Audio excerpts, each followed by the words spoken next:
summer meeting of the Riviera Bay Civic Association. Thank you so many people for coming out. We've really been trying to improve the quality of information we share with our residents, so I'm glad to see maybe it's working. We generally start our meetings with the Pledge of Allegiance. So Dawn. No, go ahead. Oh, come on now. From here. From there. From here. If everyone will stand, please. To the flag of the United States of America and to the republic for which it stands, one nation, under God, indivisible, with liberty and justice for all. Thank you, Dawn. Dawn brought the flag for us tonight. All right, we don't have anything official that we're voting on tonight, so we're gonna skip the quorum call. I do just wanna say, for all of you that are moving back in, welcome back. For all of you that aren't quite done yet, we feel your pain. And for those of you that are still trying to start or waiting to start, we will be here for you when that's finally over with. And if you need anything, any help, anything, please let us know. Couple of quick recap. We had a great spring. We pulled off the spring festival. We had a ton of kids come out. We were so excited. We were really kind of concerned there weren't going to be a lot of people in the neighborhood, but there's more people every day. Our summer butterfly garden cleanup was quite long, 2.5 hours of weeding and mulching, but the garden is looking really great. So we do have another cleanup, which will be much shorter, hopefully, this Saturday. And our big event for Q3, besides this meeting, which is awesome, is our Canal cleanup, which is August 2nd. It's in two weeks from now, I want to say. And there is a sign-up code at the bottom of your agenda for those of you that would like to participate. If you would register in advance, make sure we get the right number of supplies, the right number of t-shirts. We do have some people that have proposed bringing food, so they will know how much to tell them to bring. We did move it from spring to summer just because of what happened with the hurricanes and not as many people being here, so hopefully we will have a good turnout, and it's post 4th of July, so there's plenty of trash floating around, unfortunately. We have done a couple of things this last quarter that I really hope will affect some change in Riviera Bay regarding resiliency. Resiliency is a program that Brandi actually championed, our councilwoman, if you don't know her yet, that is being spearheaded by the Tampa Bay Regional Planning Council. I always say it wrong, thank you, Council. And we did a tour earlier this year with a number of the residents in Riviera Bay, and this one was spread out across all of Riviera Bay. So we went all the way up from 98th, all the way down to 79th Avenue, north and northeast. So they have a third-party engineering contractor, Jacobs. We've had so that tour was 3 hours long. They documented everything in the neighborhood. We've been sending them updates. We really want to thank the people from the neighborhood that did participate in that. Steve being one of those people back there. This is the map that we did get at the follow-up meeting that myself and Amber from Riviera Bay were at. And there is going to be another meeting. They have not scheduled it yet, but the next one, so keep an eye out, and I will email everyone. So if you're not on our email list, you can sign up on the sign-in sheet. That will be, they said August, but now I'm thinking it's probably going to be September. That is public forum that is going to present a lot of the plan of what they have designed for Riviera Bay and how we can help mitigate the flooding issues that, some of our neighborhood doesn't really experience it unless it's storm surge, and then there's other sections of our neighborhood that do have street flooding on the regular, just from tidal flooding, and there are areas that now, since Hurricane Helene, have more significant issues than before. And being the end of the stormwater system at the Bay, it doesn't just impact us anymore, it's impacting neighborhoods across 4th Street all the way back to Sawgrass Lake Park, because the drainage comes this way. So we don't want to make it seem like Riviera Bay is a hotspot for flooding, because it's really not, but the maintenance that needs to happen, and in talking with the city and with Public Works, they really want to fix things. It's just a matter of funding. and getting things done and permitting that is not always within their control. At our January meeting, Rajesh, the city engineer, spoke to us about how long the permitting process can be for things like dredging. So it is on the radar. The more that we keep pushing for it, the better. And hopefully we do not have to worry about any hurricanes this year. I'm sure we would all like to avoid that. So there is one other program that we put together in response to last year that has gone out in an email to a bunch of our people that have signed up to be volunteers, but it is open to anybody, and I did want to mention it tonight.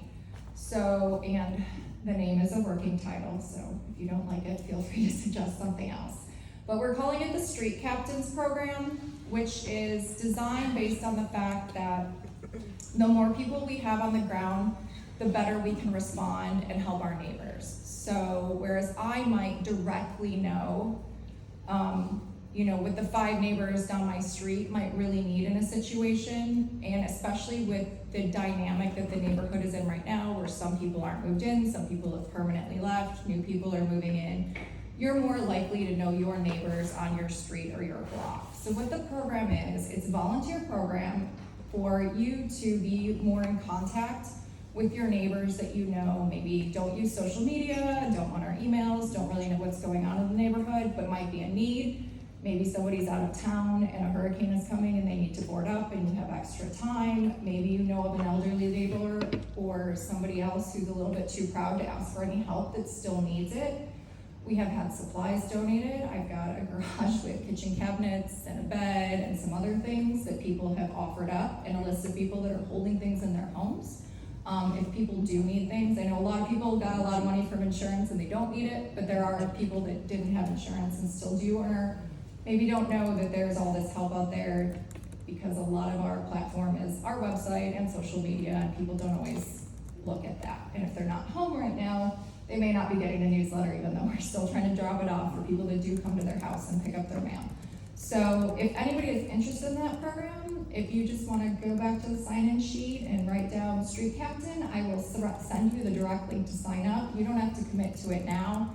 We do have 3 people signed up right now. It just went out 2 weeks ago. So it's a new program, but just checking in on your neighbors, and then you can be the point of contact to let us as the Civic Association know what are the needs, so that we can try and source better resources and get people all over the neighborhood faster in case we do have another storm. So with that, I am going to turn it over very quickly to our treasurer, Katrina, to give us a little financial update on our rep this year.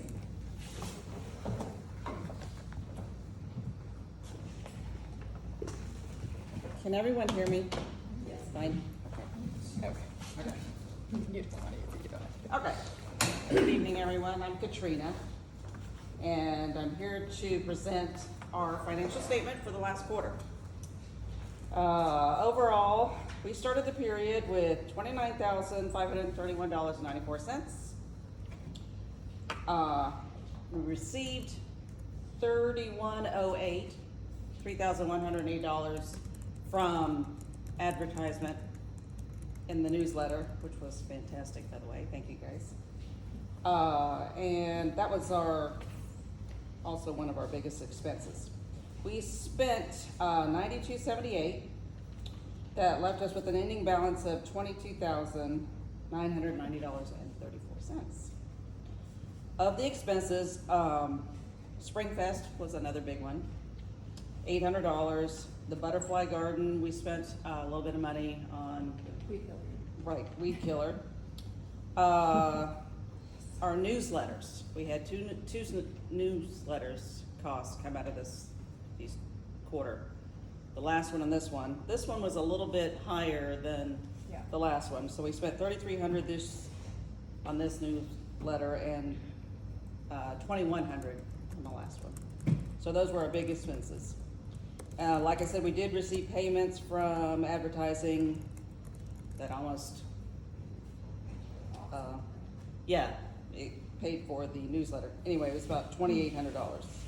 And we've also received $390 in memberships, people joining the community that are coming back. So that's also on the rise. And that's about it. Does anyone have any questions? right. Thank you, Katrina.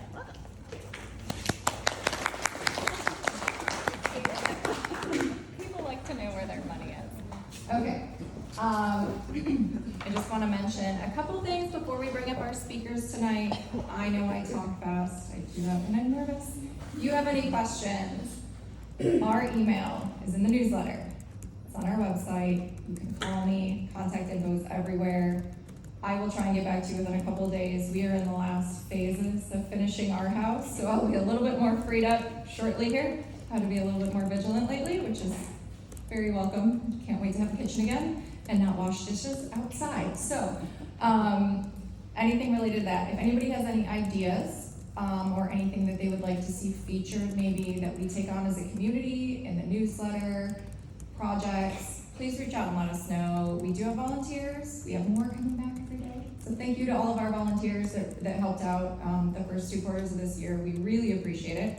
We had a lot to tackle, and I know everybody was very, very busy with their own projects. So we really extra appreciation for everybody that managed earlier this year. So we have with us tonight Councilmember Brandi Gabbard. We have Jennifer Joern, who is a neighborhood specialist with the City of St. Pete, to talk about the St. Pete Paws program very briefly. The St. Pete PD is here to talk about how the no-wake law that we all supported very, very hard and got passed this year is going to be enforced. So hopefully we can try and keep water from speeders driving through the neighborhood out of people's homes during storms. And Amber Boulding, who is St. Pete's emergency manager and a Riviera Bay resident, is here to talk about emergency management. And we also have Chad Tucker, who spoke last year at our summer meeting, who is a disaster insurance adjuster, and he can give you some advice on prepping your home. If you have questions for Chad about insurance, he's here to answer those tonight as well. So with that, Brandi, if you will come up and take the microphone. Let you give a little update on District 2. All right, good evening, everyone. I almost said afternoon, but it is already 7 o'clock, my goodness.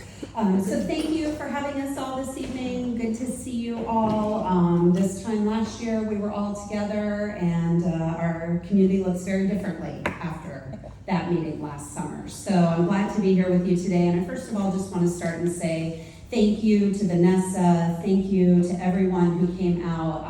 Thank you for mentioning the Resilient St. Pete Action Plan.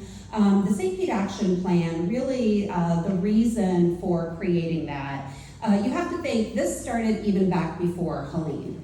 We were seeing repetitive flooding events in Riviera Bay, in Shore Acres, in several of our communities across the city. And so what you see with the Resilient St. Pete Action Plan is really an effort to be able to prioritize funding as it pertains to the issues that you all had seen long before we had 4 or 6 feet of storm surge come into our city. And so I just want to thank Riviera Bay specifically, everyone who has taken part in this effort, because I really do think as we are looking at moving forward with funding, and I want to talk to you guys a little bit about what funding may potentially look like into the future, what I believe the action plan is going to do is it's going to give us that guidance to make sure that as we're investing these dollars, we're doing so in places where we're really going to be able to get the most impact the soonest, where we can really help to start kind of moving some of these projects forward in a much more expedient process, and doing so in a way that spreads across our city with the areas of greatest impact seeing the results the soonest. So that's a little bit about kind of why we're doing the action plan, because right now, City Council is going through our budget and our utility rate process. So is it on the back? So on the back table, there are some QR codes that you can scan. You can go directly to the information that is on the city's website about our FY26 budget. Where we are right now in the budget process is that we have already approved the millage rate. There is not an increase in the millage rate this year, but unfortunately, we were not able to actually provide any relief on the taxes this year. There will not be any sort of decrease in the millage rate either. So that is holding steady over last year. The reason being is that property values just did not increase the way that the city was estimating that they would, and quite frankly, up until we got the recommended budget a couple of weeks ago, there was quite a substantial shortfall. And so we had to maintain the millage where it was for last year, and we have 2 more public hearings that are coming up. So we have our first public hearing on September 11th at 6 p.m., and that is when we actually adopt the tentative budget and the millage rate in full. And then following that, on September 25th, there will be the second public hearing, and that is when we finalize the budget. And our budget actually takes effect October 1st. So that's a little bit about where we are with budgeting. We have done a really good job in being able to maintain services, but the one thing that you're probably going to see throughout this coming year is there's not going to be a lot of bandwidth for a lot of new programs. There's not going to be a lot of kind of, extra stuff that we're able to do because, quite frankly, we just don't have the money to be able to do that. My biggest concern, however, is how we are going to fund all of these infrastructure projects. So we have a stormwater master plan, and the stormwater master plan is about $700 million or so of stormwater improvements that we need to do across the city over about a 10, 15, 20-year process. So the administration has worked very hard to be able to try to figure out how to accelerate some of that. But quite frankly, there is no funding that will help us to be able to accelerate that at this time. So there's going to be a couple of proposals that you're going to see, and I would love for you all to kind of get involved in this a little bit early on in the conversation. The first one is a general obligation bond. So what a general obligation bond is essentially taxes on properties. It's a small minor tax on property that would be used for a specific purpose and would be paid back over a 30-year period. So the administration is proposing that we bring to a referendum to all of the residents of the city in the November 2026 election for you all to vote on whether or not you would like to have that small millage increase specifically targeted towards infrastructure. Now, my concern with that is even if that passes, and it may pass, it may not pass, who knows? But even if that passes, we would not even start to recognize any of that increase until about 2027, 2028. And what are we going to do between now and then? How are we going to start to escalate some of these projects? How are we going to start to do a lot of the planning and the development of these projects so that by the time we have all of that extra money, if we do, we're actually ready to deploy it? That's my biggest concern. And so I have proposed that we look at doing a one-time bond, and I have asked administration to bring back as part of our utility rate conversation what it would look like if we infused, and I have used the number $130 million. Somebody might say, well, where'd you get $130 million? Well, $130 million, if you remember, is what we were going to bond to do the infrastructure at the gas plant site for the new stadium and for all of that. We were willing to do it then for that project. Why are we not willing to have a conversation about doing it now so that we can elevate and move forward some of these projects? So I have asked administration at our next utility rate conversation to bring back a combination plan where we could do a 1 year, we would finance it 100%, so that way it would be a very small amount on the utility rate. It would start to escalate some of these projects. And then all of you can vote and decide if you want that larger pool of money to come out of the taxes to actually be utilized for infrastructure for the next 10, 15, 20 years. So that is my plan that I've brought forward. We will see what administration decides that they want to bring to us as a proposal.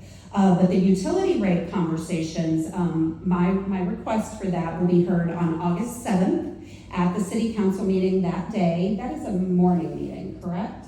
So that's a 9 a.m. meeting, so we'll have that conversation sometime, mid-morning. You can always go back and watch any of the city council meetings on stpete.org. You can go right on there, you can search city council, and you can see any of the meetings. So if you can't watch it live, you can always go back and watch it later. Then on August 14th at 5:01 p.m., we'll have our first public hearing for the utility rates. And then on September 4th at 5:01 as well, we will adopt the utility rates at that meeting. So I just kind of wanted to give you guys a little bit of an idea, because we want to do more projects. We want to do them sooner. We want to be able to increase the bandwidth for doing them. But to Vanessa's point, money is the problem right now. And so we have to come up with creative ways that we can start to incrementally get to a place where we are doing that $700 million worth of improvements. So I'll stop there real quick and see if anybody have a question about that, about funding infrastructure budgets. Yes? Brandi, I'd like to ask, Tropicana Field, we are repairing it, the city lowered their coverage for the roof, which costs money. And I think we're awaiting a FEMA grant to pay like $40 million, is that true? So partially, so yes, we are repairing Tropicana Field now. We are contractually obligated to have a place for the Rays to play through the remainder of their contract. There is 3 years left on that contract. And so we're contractually obligated to repair it and make it playable. The devil's in the details about what that means. I've been very, very hard-nosed on the fact that I'm not gonna do things like repair their offices and all of those sort of things. We're not gonna spend money on that as far as I'm concerned. My colleagues may have a difference of opinion, but I feel like our obligation is to make it playable for home games. So that is what we're doing. We will be getting, yes, you are correct that the total coverage was reduced slightly when we did. I thought it was like a lot. I don't have the numbers in front of me right now, but it was reduced, to your point.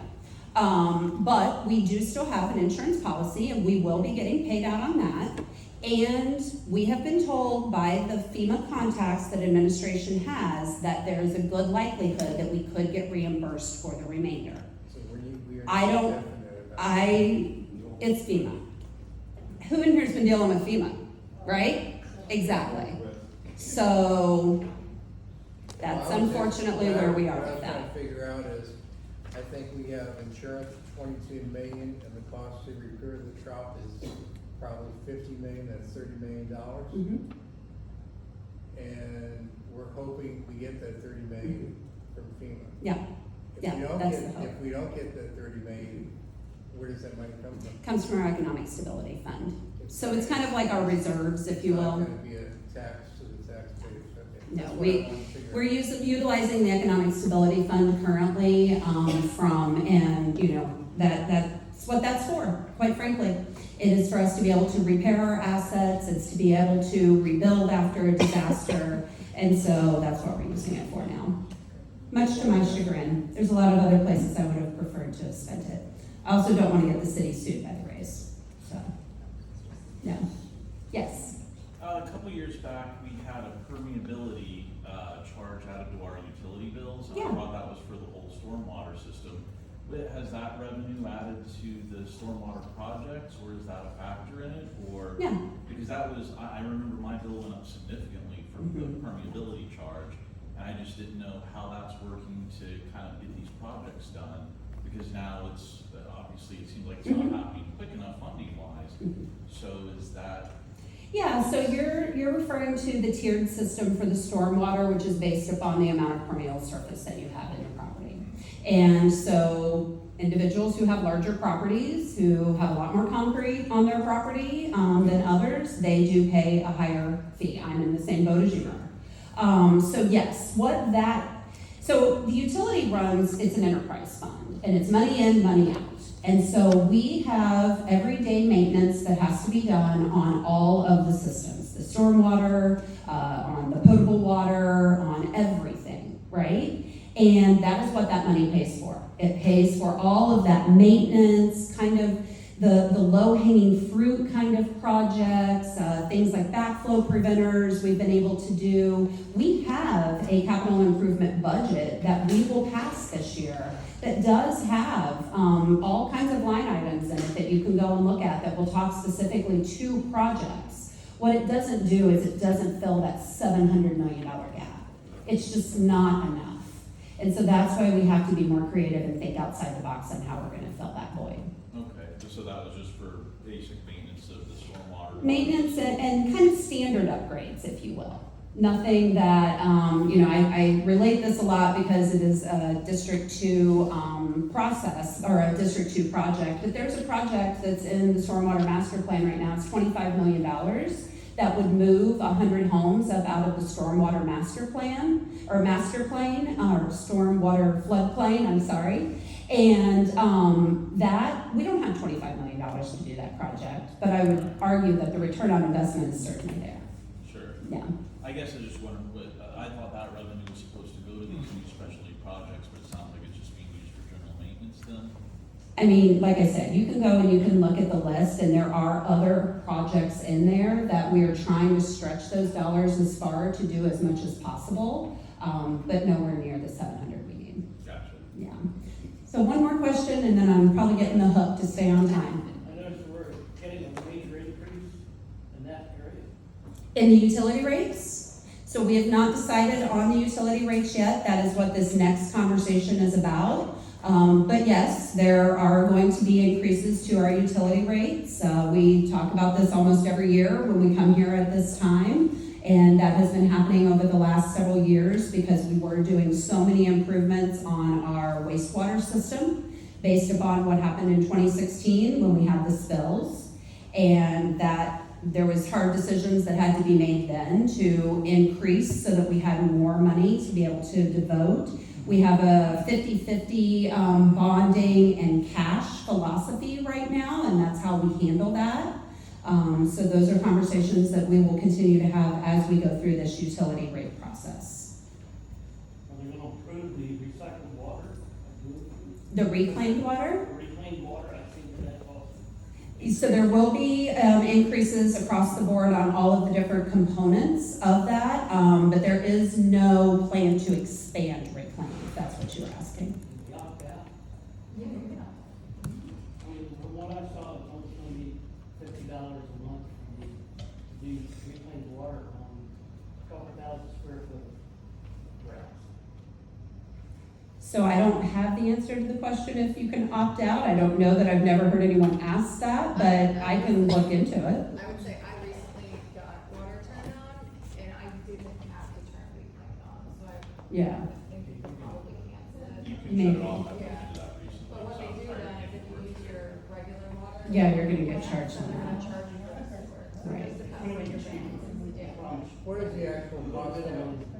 I don't have that in front of me, I'm sorry. I used to think it was like $15 a month. For reclaiming. Yeah. Yeah, I think that was an old, that was like when we first started. I just paid my With the water bill, so increases. for reference, I used 2 gallons of water last month, because there's no toilets or pipes or tubs or anything, and my utility bill was $165. That's without reclaim, that's 2 gallons of water plus trash service. So, we do have really high utility rates already, so I know it's a big concern for everyone to talk about raising Yeah, I'm utility living rates. in the past, I was thinking it was cheap. Yeah. So the QR code that's on the back table there that says recommended utility rates will take you to all of the proposed changes, but it also gives you a ton of information about all of the current rates and how they work, in addition to like everything about the reclaimed and irrigation only systems, and probably can answer a significant portion of some of those questions. But you can always email us if you have some questions after that. And you can get our cards before you leave as well if you wanna kind of take this offline.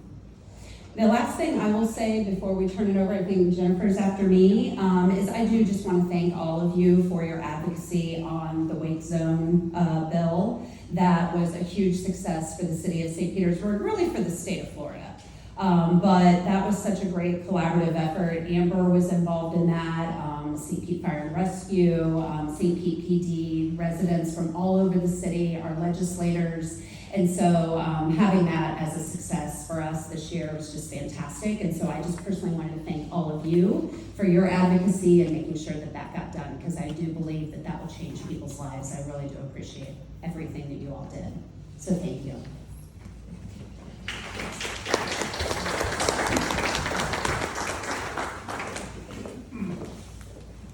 All right, we we have a couple speakers that are quick tonight, so we can get to like the main meat of it. So Joern is here from Neighborhood. She's talking about St. Pete Paws, and she's got merch in the back. So Hi, everybody. Thank you. Can you all hear me without this? Sure. Okay, super. Can you guys hear me okay? So Jennifer Joern, Neighborhood Specialist, St. Pete Paws Program Manager. We are a pet-friendly city. 2 ordinances. Please leash your dogs. Please pick up after your dogs. So, what's that? Exactly. Exactly. I have complaints from the church. Oh, yes, so please pick up after your dogs. I have poop bags thanks to Tampa Bay Planning Regional Council for stormwater education. Thank you for marking your storm drains. You guys were excellent in that. So myself and my counterpart, Ivan Fountain, got grants for that. So please take some of these. We are pet friendly as it pertains to all types of pets. I live in Distant Heights and my neighbor has goats, Spike and Zizi. So yes, we're pet friendly to everything, okay? Quick pivot. We are here to talk about, we're in hurricane season. So in the back, I have an example. We all think about, hey, let's get our human kit, let's get our human go kit, let's get our backpack, we've got everything in there. I've got a pet disaster go kit. So back there, everything that you see, with the exception of the basket with the poop bags, fits in that small animal carrier. I have 2 big dogs, they won't fit in there. But the reason I bring it is put all your stuff in there, put your litter in there, put your medicine in there, put your first aid kit. I have information on a DIY first aid kit for your pets. And guess what? All you have to do then is pick up your pets and pick up your go kit and you're out the door. All right, so it's just ease and peace of mind. For those of you who missed the Hurricane Expo sponsored by Fire Rescue in Pinellas County, that was held at Roberts. Was it Roberts? Willis S. Johns, thank you. At the end of May, there is another one taking place, mid-season Hurricane Expo at the Sunshine Senior Center, downtown by Mirror Lake, shares a parking lot with shuffleboard courts. I will be there as well as my counterpart Ivan, again, or not actually, Jeff will be there. He'll have the human go kit and I'll have the pet go kit. So please join us. There is a registration. I have flyers on the back table. I will be here through the entire meeting, so come see me if you have questions. The only other thing I will leave you with, something that I do, we never like to see this, but unfortunately and sadly, we will see pets abandoned or on the roadside. I've got leashes. Please take these leashes and keep an extra 1 or 2 in your vehicle. Thank you all for your time. Thank you for your leadership. Thank you for volunteering. As a former neighborhood president, I know how thankless sometimes it can be, but can also be very rewarding. So hang on to that piece. That's it. That's all I have. Thank you. it's your free stuff. It's great. I have one already. Sid's packed and ready to go. So, and now we're gonna have St. Pete PD. And I'm so sorry I forgot your name, Maureen. That's fine. Okay. Cop from the St. Pete PD is here to tell us about the no wake law that we all got passed. So thanks to everybody in St. Pete and Brandi helped write that law. Our district rep, Lindsay Cross, really pushed that. So, and this is the man that's gonna enforce it for us. Yes. Well, him and his buddies. One of many, yes. Hello, Thank everyone. This obviously isn't my regularly assigned neighborhood, but I was asked to come to the meeting. So my neighborhoods include Shore Acres, Venetian Isle, Snell Isle. So we're all in the same, situation with all the neighborhoods. So basically what it is that the officer has to consider the road conditions, warning signs presence, the speed limit under normal conditions, and the impact that the waves or the wave may cause on the nearby properties. The violation needs to be witnessed by an officer.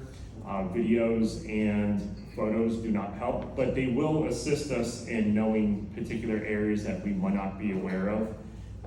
The fine imposed is supposed to be $60 or possibly could be $60, but the big thing is that it would do 3 points per violation. So the points obviously makes people's insurance rates go up. So the last season, I can't tell you how many times I was out in my regularly assigned neighborhoods and people would come up to me and be like, that one car, put us under. So it's obviously a great tool for us to be able to make sure that everyone's property and lives are going to be further protected. So if anyone has any questions or comments, non-wake zone related, I can hang out in the back for a couple of minutes, so I can address some issues. I know a couple of people came up to me before the meeting started, so But, all right, I'll hand the microphone back over.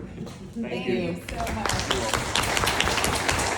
Adding on to that, we did have a quick chat before we started about non-storm related flooding. And if there is water in the roadways, you can contact St. Pete PD on like a day like today. If one of the streets is flooded and people are speeding through, give them a call, because they're monitoring more like when bigger storms are coming through, so we can contact them. And now, Miss Amber Boulding, our lovely resident of Riviera Bay and the one in charge of trying to keep us all safe. Thank you. Thank you. Hello.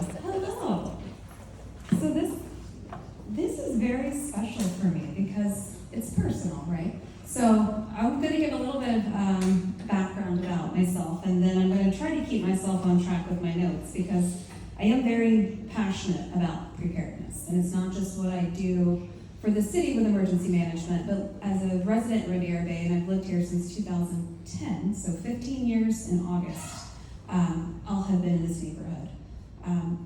Preparedness is very important for us. We choose to live in paradise. It is a wonderful neighborhood, and I will never leave this neighborhood until you kick me out.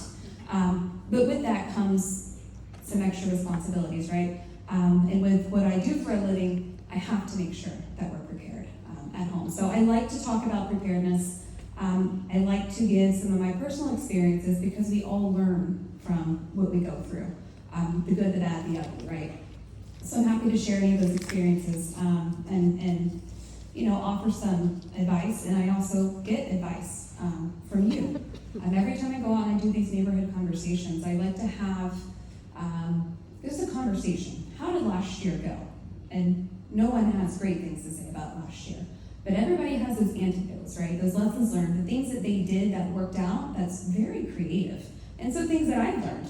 And that's where I hope we can get to that point if we have time tonight. But see, I'm already off track.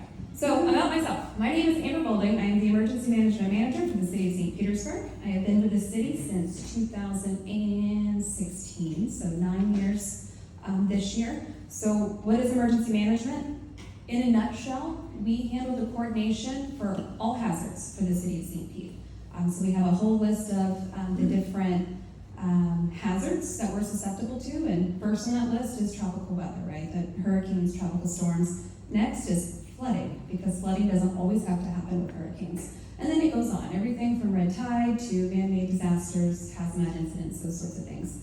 So as the emergency manager for the City of St. Pete, I have to have a plan for how the city will handle those things.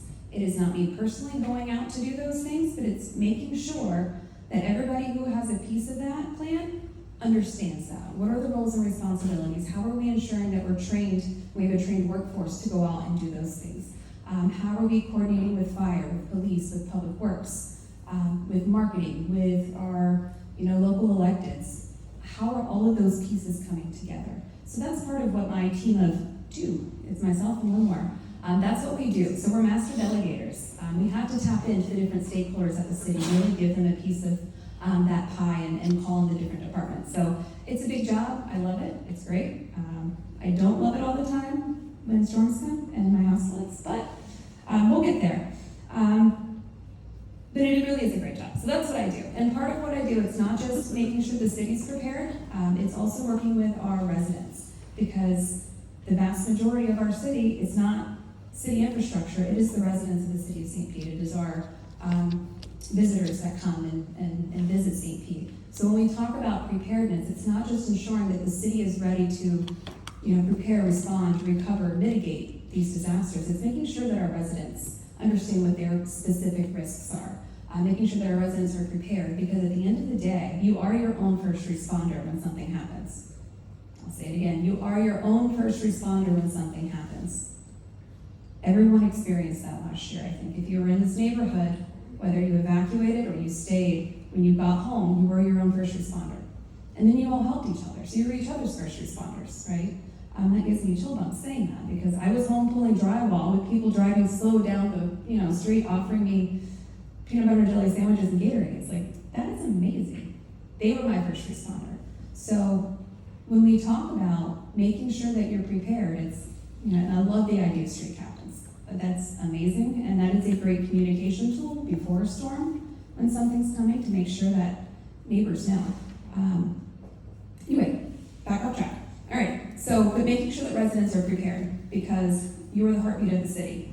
You are what makes us resilient. And then we work with businesses to make sure businesses are prepared. Because if you can't go to the grocery store to get what you need after a storm, or you can't go get gas, or you can't walk into your insurance office, it all falls back apart, right? So it takes everybody has to have a piece of that pie to really make sure that we are a resilient community. So that's me with the city. Personally, I live here over on Orient Way Northeast, so 83rd, I'm on the north side of 83rd. We're close down to the end of the road by the canal. I've lived in that house since 2013. House was built in 1966, has never flooded. Idalia came close, it came right up to the garage, but we were okay. And I knew we were in a ticking time bomb, but you kind of hope it never happens. I knew it was going to happen with Helene. Helene gave me that feeling. So we did evacuate, and I'm going to go over in a little bit kind of what are the realistic things you can do if you're expecting storm surge to come in. And one of those things is I told my kids, I have two kids, two girls, 13 and 10 years old, 2 dogs, a husband. So while I had to go to work, because I'm at work well before the storm, I call them and I say, anything below the knees, assume it's going to get wet. If you don't want it to get wet, it needs to go above your knees. And that was their whole goal. They walked the entire house. Books would go up to a top shelf. Clothes, toys, whatever it was. If it was below their knees and they didn't want it wet, it had to go up. So that was part of our preparedness piece. And then they evacuated to my parents' house, which is in higher ground. And then the storm came. And I knew, while we were at work, I saw the numbers, you know, and Rajesh, I love Rajesh, and he is the smartest person, I'm convinced, the smartest person in the city. He was showing me his projections, and, you know, and he's like, well, I think the surge got up to this high. And I was like, well, I know the elevation of my house. That's at least 2 feet in my house. But, you know, that's neither here nor there. So I knew we flooded. But we went about 2 feet. It was between, I think our lowest point was about 20 inches in the front of the house, and the back of the house was like 26. So by the time I finally got home a couple days later, and that was one of the first things my kids said to me was, everything under our knees flooded, but everything we put on our dressers was fine. So it was kind of cool to see that come full circle, but it makes it really hard to be affected and a victim of the disaster, right? But also have to manage the disaster. And I'll say that doesn't come, well, it wasn't easy, and I would still say it's not successful because I learned a lot. You think you're prepared for a disaster until it happens, and you learn a lot. So I learned a lot. So those are some of the things I want to share. Is one of the biggest things that I learned from flooding was we were pretty prepared up until the water came in, right? The kids did their part, we evacuated, we got the cars out of the driveway. What we were not prepared for was the cleanup afterwards. If you don't have a mitigation company on call, or you're not on the phone with them as that water's coming in, I don't know about you, but we never got one. Never did. No one would answer the phone, no one would call me back. I had everybody at work, you know, hey, call this person, I know this person. No one could get to our house. We were borrowing, and just about stealing every, you know, dehumidifier. We were buying every portable AC unit that we could get, just to try to get the moisture out of the house and get all the drywall out. So that was one of the lessons learned for us, was that was a piece that we could control, right? With any disaster, there's things you can't control and there's things you can't control. You can't control the water coming in. You can't control the flooding that your house might get. What can you control? You can control if you're there when that water comes in. You can control if you're evacuating. You can control if you're lifting things up off the ground that matter to you. And then we can control that recovery piece, because I now know that I can call mitigation companies and I can talk to them and I can work with them and I'm on their radar, so that if we get another storm, I'm not, you know, busting my butt trying to call, you know, this company to come out and help us dry out the house while we're both at work, you know, because he's a business owner as well. So that's a piece that I can't control now, that's off my plate. So when we talk about lessons learned, that's what I want you to think through is, what are the things that you could have controlled that could have done better? And let's plan on that for this year. And I know that's easier said than done, but I think what that starts a lot with is evacuation. Hurricane Helene, we had very low evacuation numbers. Not many people left. And I understand, because, and I was trying to count it up earlier, how many times have we been asked to leave since 2017? Do you know? 7? I counted 1, 2, 3, 4, 5.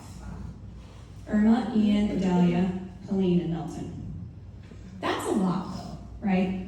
And so it's not, there's a lot involved with an evacuation, but what we learned last year is what happens when we don't evacuate. I've heard stories of, I'm on my countertop, I'm thinking about going up into my attic, or I'm on my bed and the water's lapping up and it's 4 of us huddled together with our dogs on the bed. We didn't know it was going to be this bad. They told us it wasn't going to be that high. And I've heard all of these stories. And they're heartbreaking. And we've heard worse stories if you look at other storms that have hit, where people go into their attics and the water keeps coming. And either they have to break out of their attic onto their roof, or they just don't get out of their attic. And those are some of the worst case studies you'll read. We had that happen in our neighborhood, just for point of reference. We did have somebody that passed away during Yes. cleaning in their garage, so just. It happens here. And it happens here, and I mean, it happened in our neighborhood, so, yeah, it was really unfortunate. Not to. No, but it- just to, But it's a yeah. storm surge kills. It's the #1 killer of hurricanes. Hard stop. So when we talk about evacuation, it is inconvenient, it is expensive. It doesn't have to be as expensive as some people make it be. It is important. And so I wanted to take a second to talk about why we evacuate. And I know, we evacuate based on storm surge, right? It's not on rainfall, it's not on how strong the winds are blowing, it is based on storm surge. And it is the reasonable worst case scenario of storm surge. Does that make sense why we have to evacuate on a reasonable worst case scenario? I wish we had a crystal ball that would tell us exactly what to get. We don't have that. We have really smart people at the National Weather Service that tells us a range based on many factors. And it's so dependent. And if you watch storms, if a storm goes north of us, do we get storm surge? Yes. If it goes south of us, do we get storm surge? No, we get a negative surge, right? So if the cone, and the cone shows where the center of that storm is most likely to go. It's not an impact zone, it's not anything else other where the eye of that storm is likely to go. So if that eye of that storm is anywhere around Tampa Bay, we could get 15 feet of storm surge, or we could get -2. And that's a trigger that we have to pull. We have to evacuate on the high end, right? Because if it happens, like with Milton, we were 9 to 13 feet projected. And we got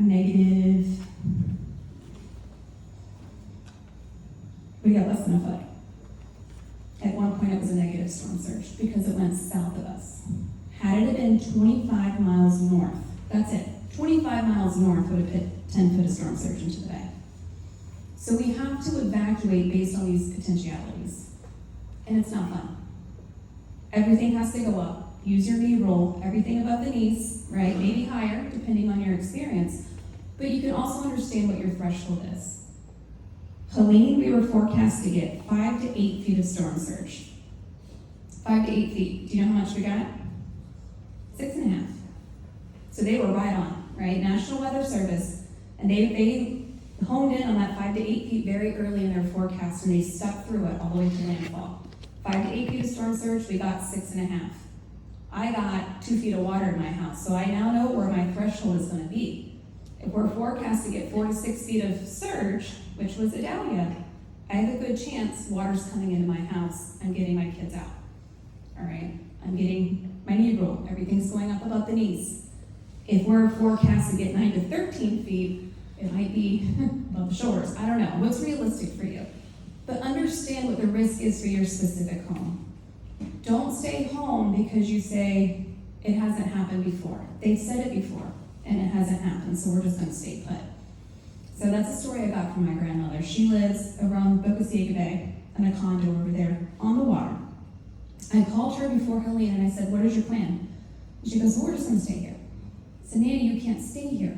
You're going to get flooded. No, honey, honey, they said that before, and we've been fine. And I said, Annie, they is me. I've told you that. You can't, like, this is serious. And she said, no, we're not gonna go anywhere. And I said, okay, so what are you gonna do when water comes in your condo? Well, it'll be too late to evacuate then. I know, so what is your plan? So I told her to talk to the neighbors upstairs and make sure they know that you're coming. And sure enough, house flooded, they lost everything, lost 2 cars sitting out front, and they ended up in the neighbor's condo upstairs. And for me, that's frustrating, because if I can't talk to my own grandmother and make her understand that risk, what do, right? And I think Helene, as awful as Helene was, there's a silver lining to every disaster, because we learn from it, and we get stronger from it, and we're gonna be better for it the next storm. And I think that showed with Milton. Who here evacuated during Milton that maybe did it for Helene? Everybody left for Milton, right? Because we had a rude awakening with Helene. And, and fortunately, that storm went to our south, and we avoided the storm surge that time. It could have been very different with a 25-mile shift. So I just want you to understand what evacuations are, what they mean. I have just a couple more examples. So Helene was forecast 5 to 8 feet, we got 6.5. Idalia was forecast to be 4 to 6 feet, and we got right at 4 foot. Milton was 9 to 13 feet, and we got negative because it went south of us. Ian was very similar. So Ian, we had a mandatory evacuation, I believe it was A, B, and C. Again, it went to our south, we got negative surge. Irma was the same thing. But for all of those storms, at some point, they thought that storm was coming to Tampa Bay. Whether it was the burial grounds or all of our prayers, I don't know. It went south. So when we're looking at these storms, we tend to think of those ones that stay to our west and go to the Big Bend. We brush them off because they're 100 miles away. All 3 of those storms that did that last year brought flooding to us. All right, Helene was huge. No 2 storms are the same. A lot of people brushed off Helene because it looked a lot like Idalia. And we were fine during Idalia. Not everybody, a lot were. Helene was twice the size with hurricane force winds extending out twice as far as Idalia did. It was a different storm. I was just gonna say, it was so far offshore. Yeah. Comparatively. It was. It was the first one we never evacuated before. So, yeah. And I understand that. I get that. So I just urge you and challenge you this year. 1, use your lessons learned from last year, but make sure that you're staying in the know. Make sure you're getting your information from credible sources. I get it. Listen, I watch Mike's weather page like everybody else. I love Mike. Mike is a great person to stay informed. Mike is not a local authority. He'll be the first to tell you that. Same thing with Dennis Phillips. Who loves Dennis Phillips? DPL, big fan. All right? It's a way for me to also take in information to help with my decision making. But at the end of the day, Pinellas County government issues evacuation orders. Those evacuation orders are based on projections from the National Weather Service. Pinellas County, City of St. Pete, we are on the phone with the National Weather Service no less than 3 times a day when a storm's coming to get the most accurate models. The best case scenario, the mid case scenario, and the worst case scenario.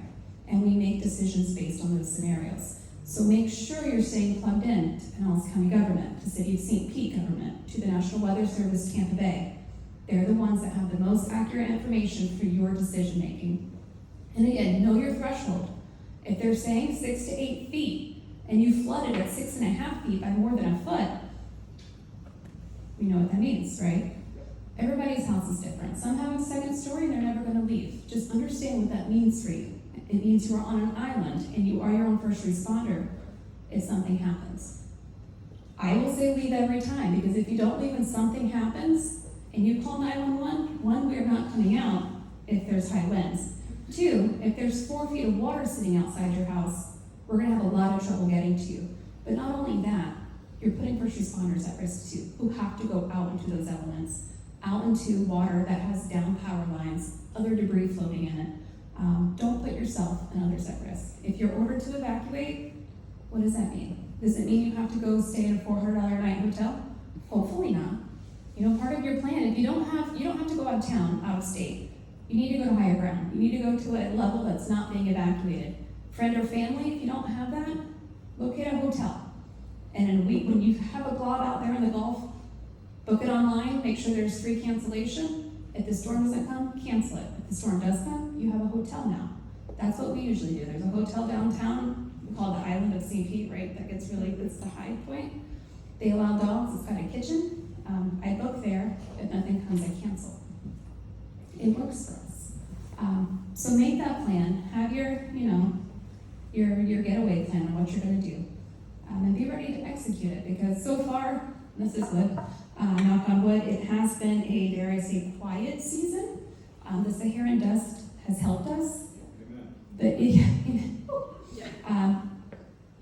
but this is normal for June and July. There's always Saharan dust out there during this time of year. Tropics don't typically pick up until August.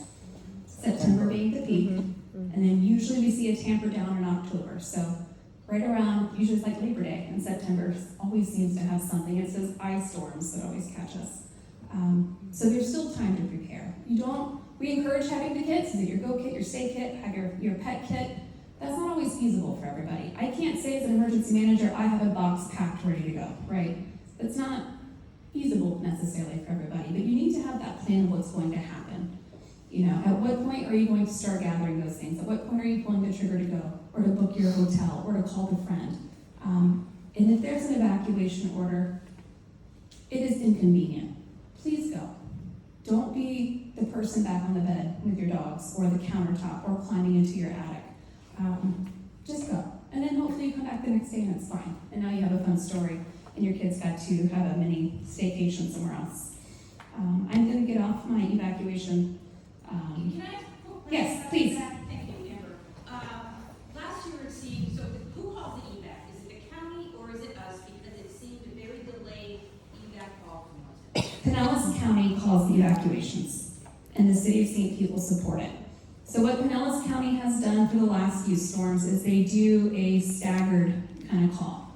So they started with special needs and evac level A, so that we could get all the special needs folks out first. And then they did a mandatory evacuation for all of level A to get them moving. And then the following day, they followed up with a B and C evacuation, I believe. So it was staggered to allow the hospitals to kind of absorb what they needed to do, the special needs shelter to get those folks in, and then it was the frenzy of the mandatory evacuation. But yes, Pinellas County Emergency Management orders evacuations throughout Florida. Okay, a couple more things I just want to hit on after I get off my evacuation. I do want to touch base real fast on Prepare St. Pete. So this is a new map tool that we have at the city. So it gives you a snapshot of your flooding risk. So we have different types of flooding here in St. Pete, right? You have storm surge flooding, which comes from hurricanes or tropical storms. Or if you guys remember the big winter storm right after Idalia, I think. It was in December, right before Christmas. It was just one of those, it was an El Nino storm or La Nina storm that came and it pushed water into the bay and it flooded. I think we had 600 houses flood. Storm surge is water driven by wind, right? So that's why if you think about hurricane, it goes counterclockwise, right? If it goes north of us, it's pushing water into the bay. If it goes south of us, it's sucking out.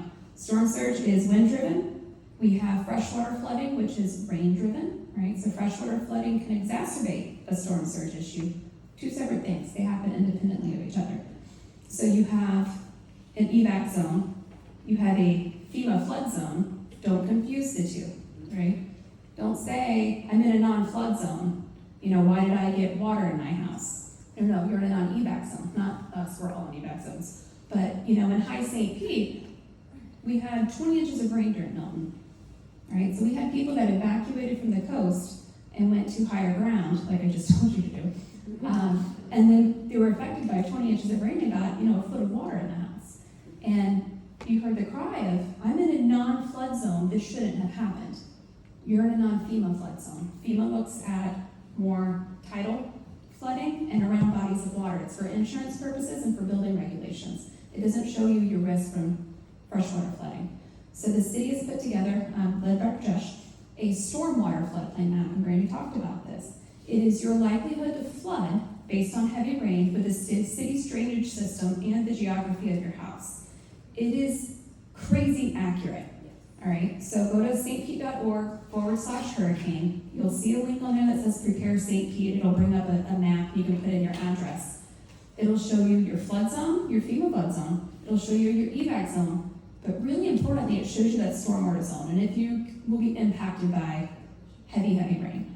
It shows my house as not in a stormwater floodplain, and it shows a portion of my yard as in a stormwater floodplain. And that is the piece of my yard during a heavy storm. Last week it went underwater. It is the first to go underwater every time. The roads that go underwater frequently, it is on that map and it's blue. It is amazing how accurate it is to within inches. Does FEMA have access to that for our insurance premiums? I don't know, they don't reference it for your insurance premium. I know, but you know how that works. Yeah. So, okay. Yeah, one does not have anything to do with the other, unfortunately. So the FEMA risk with their floods is not based on stormwater. But that's why we put out the stormwater to show the difference in nuances. Yeah. All right, so I'm gonna wrap up, but I just want to reiterate and challenge you to go home, talk to your family. If you have kids, spouse, whoever it is, what are the realistic things you can do if storm surge is expected? Realistic things. That doesn't mean evacuate to Montana, right? Every time we're ordered to evacuate, because we can be ordered to evacuate 3 times in a year. We were ordered to evacuate twice last year. Realistic things you can do. Above the knee roll, right? Move things up high. It could just be on a dresser. Fine. Move your cars. That's another realistic thing you can do. Move your cars to higher ground. And if you evacuate, you're moving your car anyway, right? So that's plan A. Evacuate, take your car with you. And then who is on your speed dial list? If you're expecting to flood, who's on your speed dial list? It could be family and friends one to let them know you're okay. It's also your mitigation company. It's your insurance company. Whose number did you meet last year that you wish you had had? You know, who were you searching for on Google Maps and reviews and then realized none of that mattered because they're not answering your phone anyway? Have that person or that company and that number in your phone. What's going to make your life easier if we get the flood again this year? It's stressful enough to go through a disaster as it is. Don't make it harder by not controlling the things you do have control over. Does that make sense? And I only say that because I've been through it, right? I know I'm preaching to the choir. These are things that gave me a lot of heartburn, plus some last year. So just, you know, we did get back into our house at the beginning of May, thank God.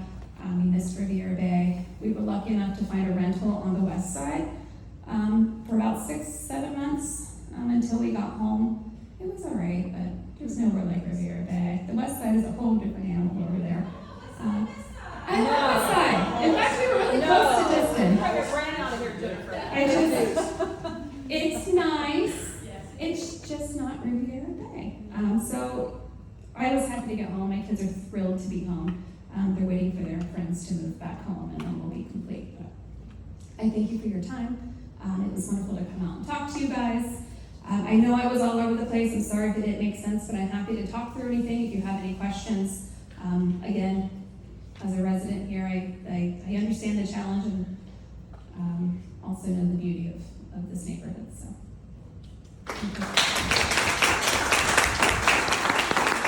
And your newsletter is wonderful. Your hurricane preparedness section? Yeah, Phenomenal. that's why it cost extra to print this month. We added 4 pages.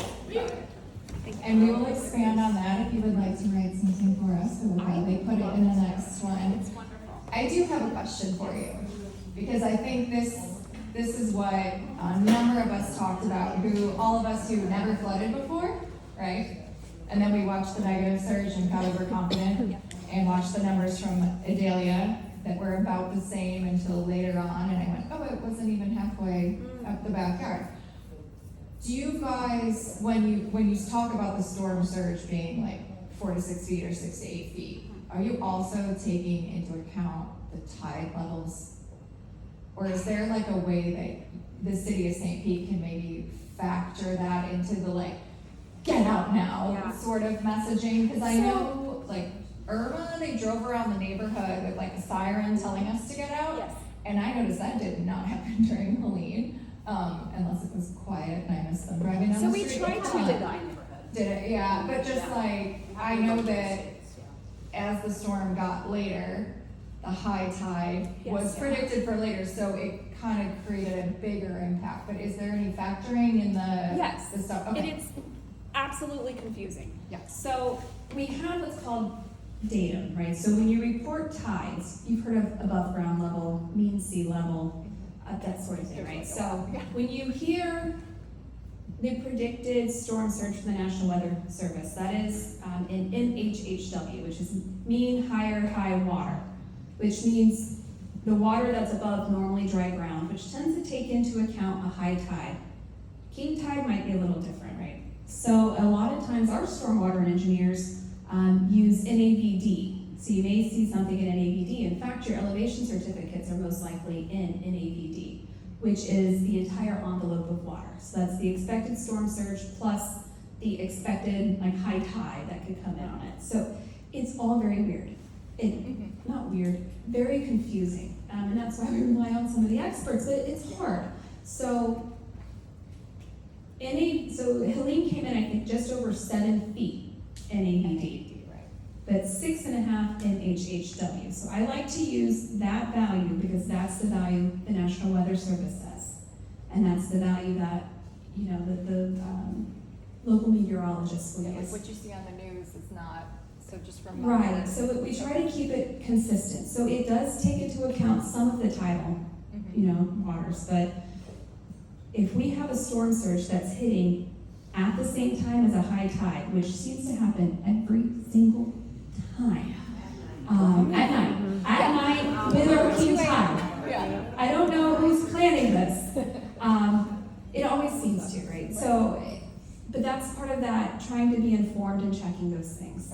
If we're expecting 6 to 8 and we have a higher than usual tide, or try to take that into consideration. We try to share that as well, but messaging is tough sometimes. That's why also I really like these street captains, because it gives us an extra layer of, hey Vanessa, I'm really worried about this one. Yeah, I'm gonna wait for that text right. this time around and then. But if the storm goes south of us and you don't flood, don't come after me. It's all trying to keep people safe, you know, safety is first, but I know that's a long answer for your question, but it just gets very confusing. We actually had some people, you know, everything you see on social media is true, right? People were reporting storm surge values, so we do MHHW, mean high water. They were doing it in mean lower low water, which balloons. So same envelope of water, but reported in a different way, turned into like 9 to 10 feet of storm surge. And people saying, they said it was 6 to 8, I got 10 feet. No, you're looking at a completely different type of statistic. So again, it's just staying informed and making sure that you're looking at the right info. I appreciate that, because I know for some of us, it was what you see on the news versus what's on St. Pete's website versus like then what people actually have in their yard versus the storm was predicted to come in at 10 o'clock and then it was 11 o'clock and then it was like 2:30 in the morning, And- so. And sometimes it's all displaced, right? So Yeah. the storm comes, but it's when the eye wall passes us. That's when the shift of the winds come. Remember, when the eye goes north of us, those onshore winds then come in. So it may pass us, say at 9 p.m., but by the time those winds make it to us, it may be 2 hours later. Yeah. And then high tide might be an hour after that, so the highest water won't happen until high tide comes. I know with Adelia, we had Here's that mine. issue for the Yes. people that flooded, is the water never receded. Right. Because the they next have high pockets, tide right? came in and then the surge comes after, so. But thank you so much for coming, we really appreciate it. Please let me know if you have any questions. Thank All you. right, I know this is a little bit longer meeting, but hopefully people found it valuable. Is there anything that anybody wants to ask or bring to the forum? Dan? Mosquitoes. Yes, the We mosquitoes. have a terrible issue in our neighborhood, We do. and I put a complaint Request. in at 3 in the morning, Mhm. 8 o'clock in the morning, they said it was rectified. Okay, Take it care. so this is, yeah, Not being addressed. okay. So mosquito control is Pinellas County. And that's what I did. Okay. So what we did previously this year, because we did have mosquito control come in spring, is we will get on social media. So if you all don't know our social media, it's on the newsletter, there's copies in the back. Follow us. If you don't like Facebook, get a Facebook account and only follow us and have no friends. I'm totally, literally that's, a lot of people do that. And I did that for a while. And we have Instagram, not as much. We will post like, hey, everybody, call today, because what happened last time is we had 30 people call Pinellas County within about 25 minutes. And they were out about 4 hours later, going door to door, going, oh my God, everybody from your neighborhood called, it must be. And there were, if I'm remembering correctly, swamp mosquitoes? They gave them a name, but what they did tell me is they normally treat the mangroves that surround our lovely, beautiful estuary, but their helicopter has been broken since the hurricane. So they did not treat them as they normally do. So they're super, super bad. So I will give everyone the challenge tomorrow morning, 7 a.m. Pinellas County has their own C-Click Fix. You can submit it that way. You can call.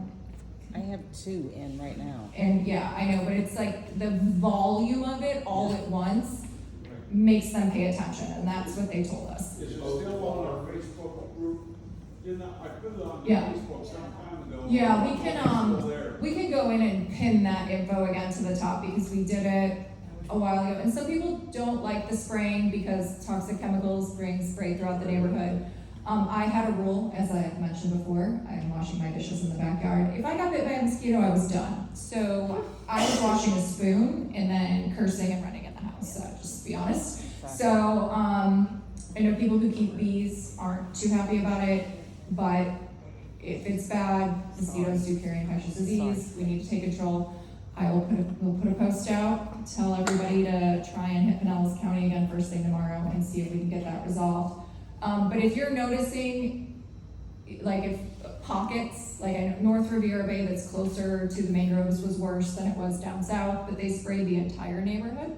And they did say that neighborhood complaints do get them out faster if a lot of people complain. So action and work together. So hopefully we can do that. So let's try for tomorrow. Just because otherwise I'll forget. It's 2 days from now. Anybody else? We also have Chad here. I know it's late. The church doesn't like to stay, but he can answer insurance questions, storm prep questions. Our newsletter does have a guide of some things. From my own experience this year, I do have a lot of cinder blocks now because all of the buckets and boxes collapsed and fell over. So the 5-gallon bucket thing does not work to put your couch and your bed on. Get something heavier. That's from my own personal experience. We thought 5-gallon buckets was gonna be the way to go. Definitely not. So if anybody has tips, ideas, things that did work from them that you didn't see in the newsletter, write it. We have a blog that's on our website that we just set up. We're kind of learning how to use because it's just us volunteers. So we can post those tips and tricks for everybody to learn from each other's experiences. Steve? Yes. Finish the wall on the east end. The wall is done. Not too nice, it looks like a Peter down everything's up, but that's fine. For the first time that I've been here 6.5 years, the street is going on, I went very, Oh, yay. Good news. they figured it out, so. Thank you, Public Works Stacy. Yeah, from 83rd down, we didn't get an inch of water today, and it was like it was stop it, so PC up and was up there all the work. Great. Figured it out, so I think the trick is keeping it. Progress, yeah. If we keep the focus on the problems in our neighborhood, and it does take all of us. No, you're good. Yeah. And I do know that 3 it is mentioned in the newsletter, but 3 backflow preventers did go in that same area because there were streets flooding further up after 1 backflow preventer went in. And there were some faulty ones last year that they did get fixed earlier this year. I talked to Public Works at the last meeting I was at. So if anybody wants to be a bigger part of our resiliency efforts and show up, let me know. I go to all these things by my lonesome, so if anybody has a free random day, feel free to join me. It's not just us as the board members of the association, anybody can go. The last one I did learn a lot about created non-wetland flooding zones. signs that were a cool thing, that is a potential for our neighborhood. So I really hope the next, Tampa Bay Regional Planning Council meeting, they'll have a lot of that information if it's something you're interested in. And it might be a way to bring more parkland to our neighborhood as well. Don? Mosquito control phone number is Hold on. What's that? 727-480-5686. 568. And that's kind of mosquito control. It's still in the blog, Yeah, Facebook for Riviera Bay. Okay. Going back to Thank you. July 9th. July 9th. June 9th, I'm sorry. I'll go connect over. Yes, 727-480-5686. I recommended calling, yes, she's exactly right. They came to my door. He said, I've got 40 to come to, and I said, thank you. Yeah, you just put in your address, they show up at your house, they tell you they're gonna spray. If they show up at your house, let me know so I can tell other people. them? They did it at 2 I AM. know they said they would. Yeah, well, the mosquitoes were They significantly didn't come better. approved by the program. They didn't? I have a canvas out. Okay. I went back and. They didn't do yours. I think like a lot of people were like, north of 89th. Okay. We'll get your names in. Father Daryl, Barlers, some of those guys. Okay. Anyone else? Anything? Any questions? Willing to wrap it up and let you grab some pizza on the way out if there's anybody who needs anything? All right, talk to Jen.